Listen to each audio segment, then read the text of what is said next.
I do feel badly for him. He served the country. He was a general. But just remember, he was approved by the Obama administration at the highest level.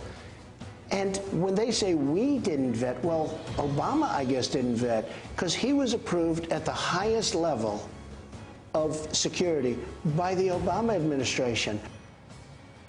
As Russiagate unfolds, the blame game continues. This time it's over Trump's former national security advisor, Michael Flynn, who was dismissed after an historically brief tenure of just 24 days, ostensibly for misleading White House officials about conversations he had with the Russian ambassador. Donald Trump, however, is doubling down on blaming former President Obama for authorizing a security clearance for Flynn, despite the fact that it was Obama who fired Flynn from his job as head of the Defense Intelligence Agency. But NBC's Andrea Mitchell reports the White House and Trump's transition team did do a background check on Flynn, in addition to his already approved security clearance. Joining me now is Nayyera Haq, former State Department spokesperson, director and activist Rob Reiner, and Malcolm Nance, executive director of the Terror Asymmetrics Project. Thank you guys for being here. Oh, also the author of, let's not forget, The Plot to Hack America. We got to sell those books. Guys, this is sort of a stunning development, and I'm going to come to you first on this, Malcolm, because Andrea Mitchell reported last night, Rachel Maddow had it on her show, that in fact this claim that the vetting should have been done by the previous administration is absurd on its own. But it turns out there actually was a vet of Michael Flynn after he wrote an op-ed clearly favoring Turkey, who he was taking money from, and after the administration, including Mike Pence, were informed that he was doing work for Turkey. What do you make of the development that they did vet him, but they're claiming they know nothing about it? They are trying to confuse something which is very simple amongst people who have held a top secret SCI security clearance for a very long time.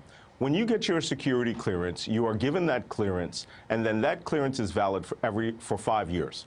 Every 5 years, they do an update.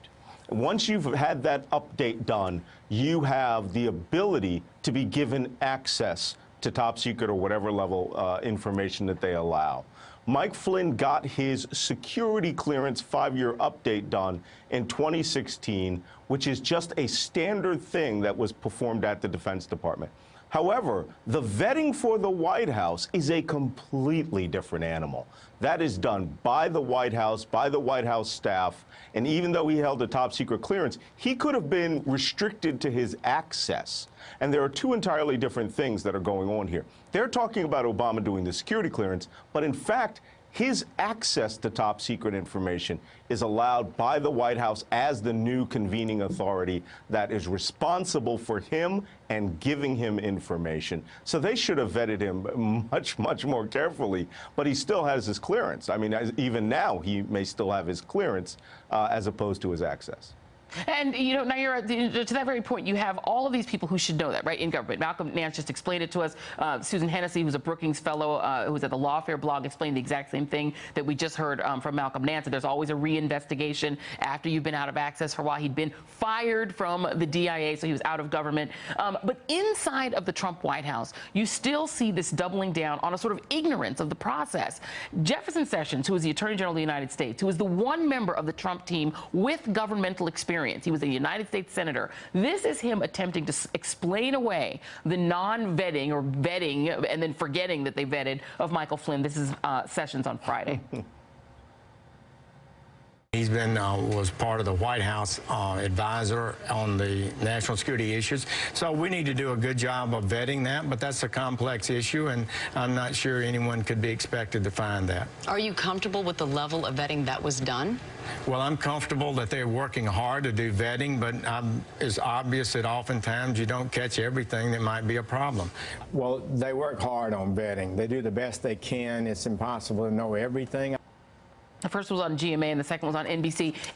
He's making it sound as if it's impossible to figure out how to vet the person who's going to be the national security advisor to the President of the United States. Here's some additional facts. CIA, DOJ, FBI, and White House are all involved when it comes to vetting and approving and background checks for somebody as high level as a national security advisor. So there is a ton of information out there. The difference is at some point somebody has to make a decision of what they consider to be ethical and what will pass. flags were raised. Clearly, this is the entire Sally Yates issue of her having talked to the White House, potentially having been asked to leave herself because she was questioning the credibility of their choices. But someone is making a political choice that even though you have somebody who has been taking money from the Russian government, who has taken money from the Turkish government, has then turned around and advocated directly for their interest in policy, right? Not that they're just doing that independently, but trying to insert that into our own government and policy system. Somebody made a choice that that's okay and acceptable. So this is a entire administration-wide new standard of ethics and, frankly, undermining the system of checks and balances to be able to have people who are knowingly working for foreign governments in our government at the highest levels. And Rob, Rob Reiner, part of this does feel like it's just sort of white noise obfuscation. E.J. Dionne just said in our last block that one of the things that this administration has been pretty successful at is throwing up so many sort of data points that it's impossible to fix on one of them. In the case of Michael Flynn, which is probably the most damning story to them so far in Russiagate, they've walked it back to the point where it's just almost so confusing that people forget he was writing op-eds in January before the inauguration. Do you think that they've been successful in obscuring this enough that it's helped them, I guess, weather it for now? Well, they certainly have obscured it up till this point, and that is certainly their intent. But the truth ultimately will come out. It may take a while, and it is a confusing story, but let's make no mistake about it. This man, who is the head of our country, is a pathological liar, and everybody around him is lying. There's no other way to look at this thing. Not only did we know about Michael Flynn, there were a number of articles. There was a letter written by the House Oversight Committee. It was well known what Michael Flynn was doing. He was fired by Barack Obama. So that is clear. And what E.J. Dionne said is absolutely true. The one thing that they have been successful at so far is obfuscating the biggest single story that is permeating this country right now, and that is the invasion of a foreign power, a hostile foreign power, into our democracy.